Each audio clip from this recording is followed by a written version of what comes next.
This is Including You, the new series from Lead at Any Level. Including You features stories from chief diversity officers and other executives who are creating inclusive cultures in their organizations. Our goal is to show what's working in companies just like yours, to give you the tools you need to keep pushing for progress in your own workplace. We want to create belonging and opportunity for everyone, including you. And now here's your host, Amy C. Waninger.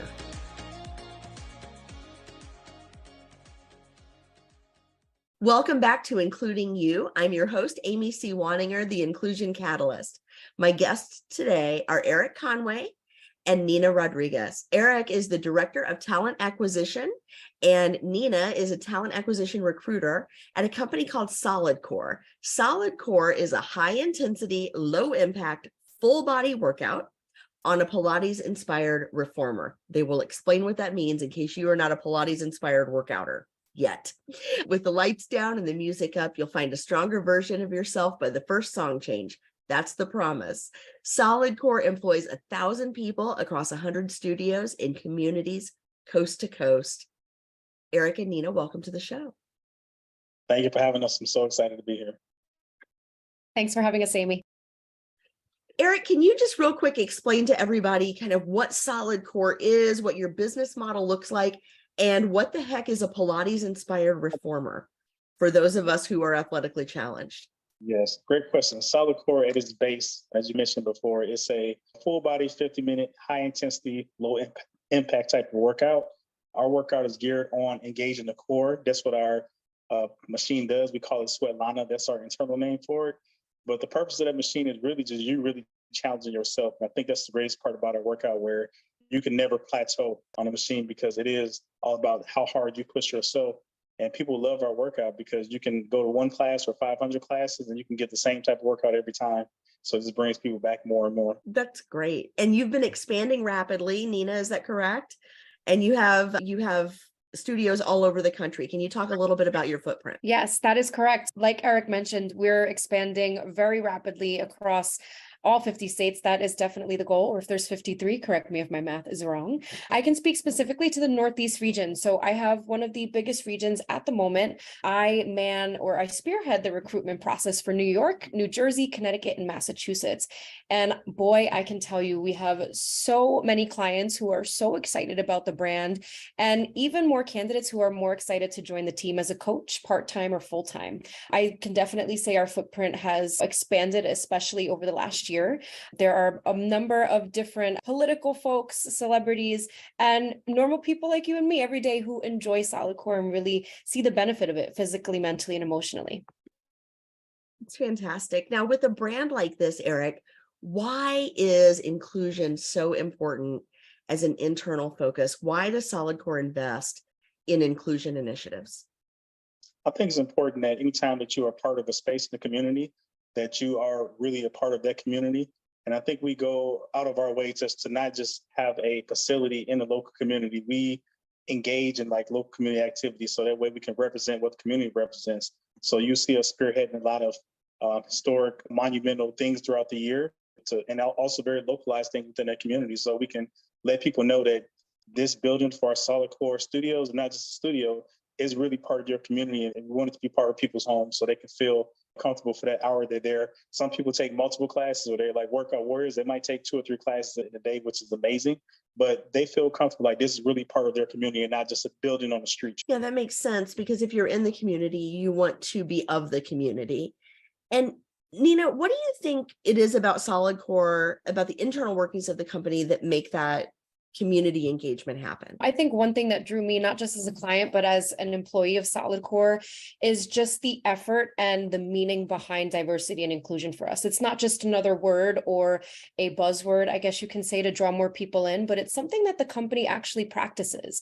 Something that I really admire about it starts at the top and it trickles downward. So our CEO, Brian Myers, is such a great leader. He is openly part of the LGBTQ community, which is something that's very important to myself and others in the community. And we lead initiatives to do that. We have a queer ERG, not just for our clients to join in their local studios, but here internally, all of our full-time employees, we're able to communicate. We're able to do fun events inside the studios and outside the studios. And it's a great way for us to just bond together and share in that community with each other and not feel like we have to hide who we are internally in order to make things happen.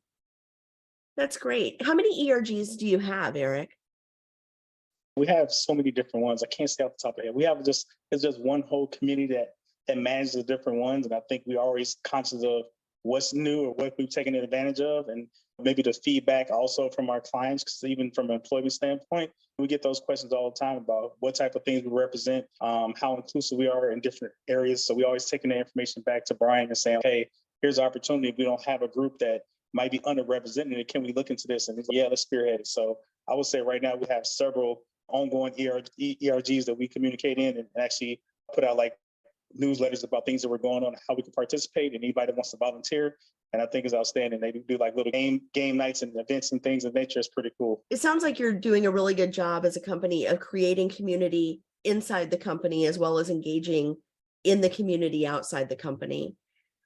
What are some of the indicators to you that what you're doing is working? And I'll open this up for either of you that want to answer. I think for me, just seeing like on both sides of the fence where I can see where we are as far as employee base inside of our homes and our studios, and also from the feedback from employers when they go through like interview process and so forth. Most time people want to know what type of culture you have before they join. And I know I saw a survey that at least 75% of people who, when they're considering a job, the first thing they consider is culture.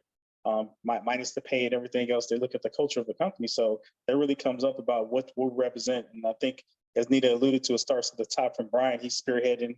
He's the face of our culture. And anytime you have your CEO who can just walk around the office, can meet all employees, he gets to every studio, takes every class, try to meet every. That's amazing. That's an amazing story to know that he's out there on the ground, not just like sitting behind the desk being a part of it. He's actually really a part of what's going on in this company and has a stronghold and really engaging with the clients and our coaches and our faculty and staff as well. And Nina, when you're recruiting, I'm sure you're getting a lot of questions about culture. What do you think are the things that are resonating with your candidates? I think something, especially in our bigger city markets, something that really resonates, a lot of our candidates do start out as clients. And one of the biggest things that I hear across the board from all of our candidates that are interested is how included they felt, not just that their coaches represented who they were ethnically, but like I mentioned before, the LGBTQ community is super welcome. We have so many coaches that are, of ethnic diversity, of queer diversity, of body diversity. So our diversity spans across just what people first think about, but something that I can really vouch for and really say that I've seen also in my market visits is that we have such an influx of different folks from different walks of life, and everybody definitely has a seat on Svetlana. So it's really nice to see it, and it's nice to hear it too when I interview folks virtually. That's great. I love that you've named the machine Svetlana. That's beautiful.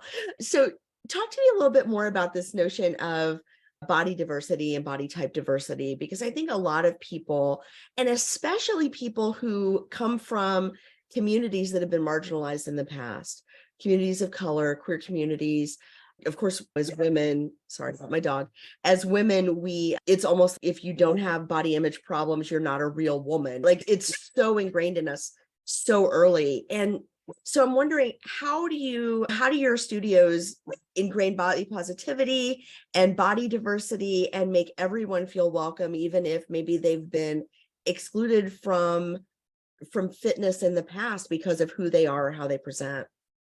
That's a great question. We are very intentional about how we select our coaches. That's the starting point, because the coaches are the face of our brand, number one. And we're very intentional about representing what that community looks like. I know previously one time we had a client apply and she made some comments about one of our coaches. And she said she was a fitness professional for 15 years. And she said, I look way better than all the coaches here. And so I gladly sent her an email and I wanted to set up a conversation with her. And she said, hey, I've been applying, but I don't know why I'm not getting accepted, because I'm in better shape than your coaches. So I took it as an educational opportunity to say that our coaches are great at what they do, and we need people who represent what the community looks like And those classes are filled in that particular studio where those clients, like you mentioned, might feel underrepresented, where they love that coach because it's somebody that they can see their relation and looks like them. They don't have to be in perfect shape. And she was so embarrassed that she didn't understand the magnitude of what she was saying. Most people had this figure of what a coach would look like. And I told her that, hey, that's not who we represent at solidcore. We represent all walks of life, all shapes. So I encourage you to go back and do some research. And how could you make all those people in your community inclusive? And so she really learned, hopefully, a great lesson that day about what our brand stands for and it's past what we look like. And it's one of the things I talked about where we promote our positions and our coaching. We don't talk about losing weight. We talk about being a better version of yourself. Anybody can do that. It doesn't have to be a certain body type or a fixture to be a part of that trend. Yeah. Nina, anything to add?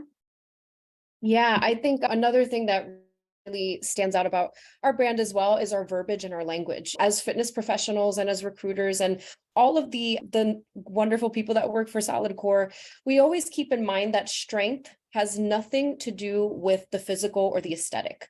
It all boils down to how you feel physically, mentally, and emotionally. And we also recognize that whenever you do hop on Svetlana, whenever you do take a class and set aside those 50 minutes for yourself, it's more so how you can challenge how you're feeling that day. It's more so conquering your 50 minutes and using that same attitude and applying it to the rest of the 23.5 hours of your day, or however the math is. So it really boils down to just finding coaches who represent and embody that strength aspect and coaching others to not just exercise their bodies, but to exercise their minds and their souls, if you will. I think it's really important. You're talking about an employer brand that matches a consumer brand and is going to attract the kind of people that will perpetuate that brand. And I think a lot of companies miss that employer brand piece when they're talking about who they are, who they want to attract in. Do you feel like that's a competitive differentiator for solidcore? Do you feel like it's something that a lot of fitness companies are doing right now, or do you think it's something that's unique? I think it's unique, and I think that's really why we are one of the leading spaces in the fitness brand, and we are in a rapid growth phase. A lot of investors have come to us, especially post-COVID, and they're asking, like, what are you doing? Where a lot of other fitness companies are going backwards and they're closing down, they're experiencing a lot of huge layoffs. We're in the opposite stage. We're in a rapid growth stage where we can open up our 100th studio, and I think we have 19 more on the dock this year alone. And I think that speaks volumes of the leadership from the top about what our really brand represents and how much we are ingrained in the community. People really resonate with that message, and they see solidcore, like I said, it's more as a fixture in the community, and they get really excited about when a studio is coming to their area. They're like, oh my God, solidcore is coming. And so hopefully we can really just spread that message about, learn about who we are and take some insights into our clients and go visit a class and see what our coaches are like. And then they'll fall in love with our brand. It's interesting because right now, almost every sector of the economy is experiencing a labor shortage. Almost every company outside of tech right now is saying we can't find enough people to work. And somehow tech is laying everybody off, which is nuts, because what's going to happen is, I think, all those tech people are going to go figure out that they're needed in other industries. When tech decides to hire again, they're going to be hurting. I think it's fascinating that you've created this niche where not only are you able to retain your employees, but you're able to grow and find talent when a lot of people are really struggling with recruiting. Yes, and I want to say this year alone, we're just going back to some of our metrics. Right after COVID, I think we had 250 people that we had hired just from a part-time coaching perspective. Last year, that grew to about 485 people. And this year, we are anticipating to hire somewhere between 800 people alone. So we've doubled our growth every year. And that's just a part-time. That's not even talking about our full-time corporate positions, where we also rapidly growing here in all of our departments. So solidcore as a whole, we're on a great growth path scale. So that really just speaks volumes about everything we're talking about, being very diverse, being very inclusive, and just really setting the tone in this fitness space of what type of brand do we represent for the communities. I think that's fantastic. So now with all of this growth and this base of employer brand plus commercial brand or go-to-market brand, what's next for solidcore? What do you see as the next evolution in your inclusion journey, in diversifying your client base and diversifying your workforce? I'll speak for myself and I'll let Nina tag on any notes. For us, I think it's the next phase. I like to joke about pre-COVID, we were like a tugboat, and then we grew into a ship. And I think the next stage is like a battleship. So I really want solidcore to be a household name. I think to be in a leading space where everybody knows about solidcore. And since we've opened up so many new studios, a lot of people have not heard about solidcore. So I think it's a great opportunity to just mirror what's already going on as far as people really loving our brand. And we have very high appraisals about our workout and our coaches and our experience. Is really just making everybody aware about who we are and where we are so they can, if they get an opportunity to visit the studio, they can. Nina, anything to add to that? Yeah, I truly feel, and to Eric's point, I really see us becoming a household name. I have no doubt about it in my mind. Just going back to the metrics of everything, especially just right now in Q1, our goal is to hire at least 250 people. So they say with every person, at least 2 or 3 more people follow, whether it's from the employer standpoint of bringing them onto the team or bringing them into our studios to try a class. I really feel like for the year ahead and for the years to come, I really feel like solidcore is definitely going to make its mark in the fitness industry and definitely stand apart from the rest. Well, I think it's wonderful what you all are doing. I love this message of all bodies welcome and making space for people starting from wherever they are and going wherever, just to be a little bit better after 50 minutes than they were when they walked in the door. I think that's so important. And it's something that's so attainable for people and relatable and accessible. Thank you both so much for your time and for your insights. And I wish you all the best. Thank you, Amy. We appreciate you. Thank you so much, Amy. Pleasure meeting you. If you've enjoyed this episode, follow Lead at Any Level on LinkedIn and YouTube. Then join us for Including You video simulcast every Thursday at noon Eastern. Including You can also be enjoyed each week as part of the Living Corporate audio podcast series, available on all major podcast platforms. Learn more at living-corporate.com. Including You is brought to you in part by Lead at Any Level, a boutique training and consulting firm improving employee engagement and retention for companies that promote from within. Lead at Any Level. Leaders can be anywhere and should be everywhere. Learn more at leadatanylevel.com. Lead at Any Level and its logo are registered trademarks of Lead at Any Level LLC. The views and opinions of guests on our show do not necessarily reflect the positions of Lead at Any Level, Living Corporate, or the sponsors of Including You. That's it for this week's episode of Including You. Be sure to join me next week when my guest will be Rachel Maradzwa from the Ohio State